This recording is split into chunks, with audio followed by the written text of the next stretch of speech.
Hey, what's up? This is Drake here.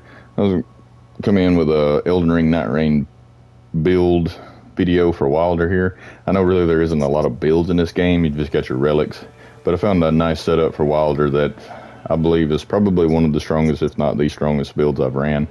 And I used it to clear most of all the Night Lords. I mean, I've cleared them all, but I think this one probably is best all-arounder that I've played. And we'll go over the relics first. The relics are really what makes it good. Now there is a few things, like none of these are boss relics, so it's kind of a good thing. But just basically it's just an art spam build, and I'm sure there's a bunch of them out there, but I went a little different with it.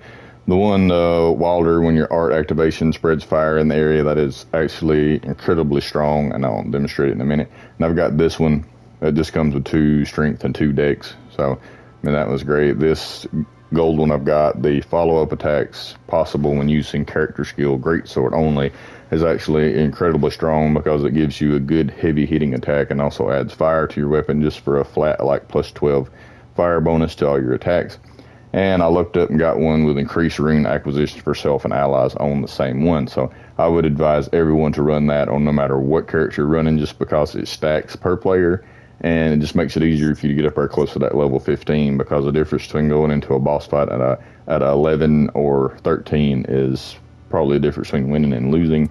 And this one's not that great, but I love the Wylder +1 additional character skill use, and this is the only one I had with this. I'm guessing, well, I think I have another one, but this is the best one. I think I've only got 2, so they don't drop all that often. It's kind of RNG. I'm not sure this is tied to his storyline. I don't know if you can get one or not, but so far this is all I've got. But it also comes with defeating enemies, restores HP to allies, so that's also a plus.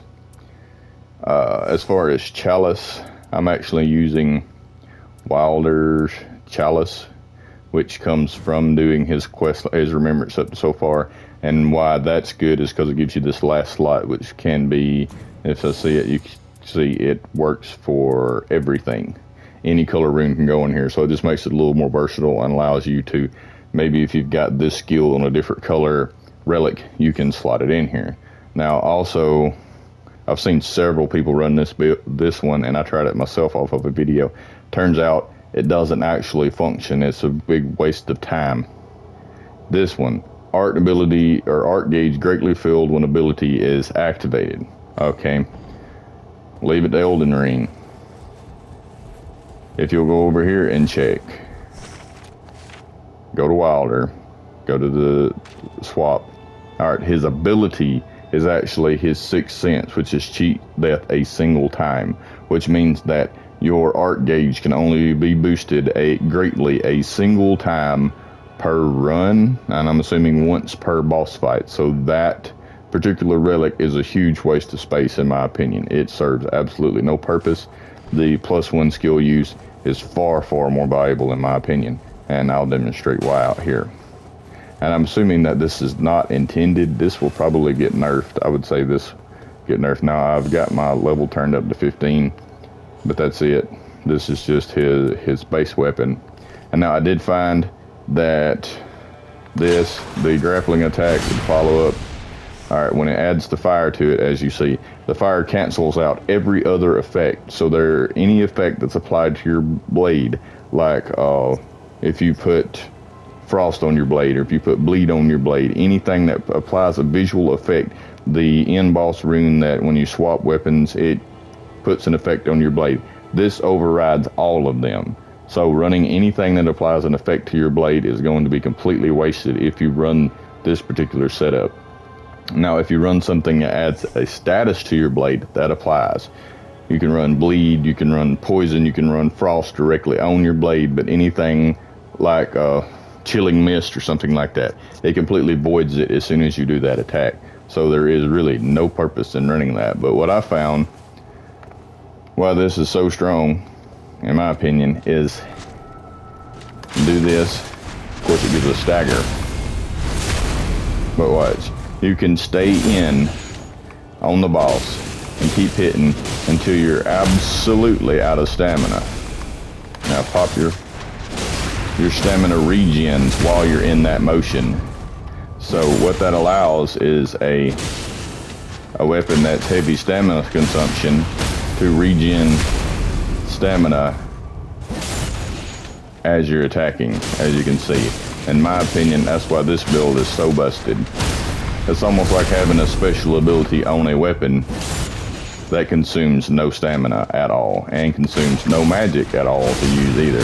So this is an infinite skill spam build that you will never run out of stamina doing, and that you will never run out of magic doing. And with the double uses on your grappling hook, you never run out of grappling hooks either. You can sit here and bully the dummy until the end of the day. He cannot get up, he cannot do anything other than stay broke and stay dead. And also something I figured out, like the other one that spreads fire is really, really strong, but you can use this, activate, that's a regular. As you can see, it puts it down. Also, I didn't know it till I was reading in it, you can actually charge Wylder's ultimate. Oh, he went back down, okay. So what that does is grapple in, we're going to charge it. That doesn't blow you back. Now you're right in here to keep punishing while he's still in the fire taking damage. This build is nutty at how much damage it will put out, and it's all because of those 3 relics, to be honest. And as far as I've seen, like I said, this is the strongest Wylder build that I've run, that I've put together. Now you do have to pick your opportunities, but it's really strong. And what it doesn't tie you to is because you have no starting effect on weapon. If you find that you want to keep a great sword, because this only applies to great swords, but if you find any great sword through the run, no matter what affinity it is, no matter what status ailment it has, it functions on this build, and the fire does not override it if it's already on the weapon. So you are very versatile. You can pick up any weapon you want to and just make it that much better by running this build. That's it. I mean, as you can see, we'll scroll over. These are the runes. This is what they do, and it's just basically a skill spam build. It just allows you to play hyper aggressive with a normally heavy stamina consuming weapon with a way, and also if you just need to get out, it is a grapple out too. Because I can be over here fighting this guy, which it would be kind of aggravating. I see an attack coming, I'm out of stamina. I just grapple out of the way. And then I'm over here. I mean, it's a free evade. You can honestly use it as an evade if you are completely 100% out of stamina and about to take an attack.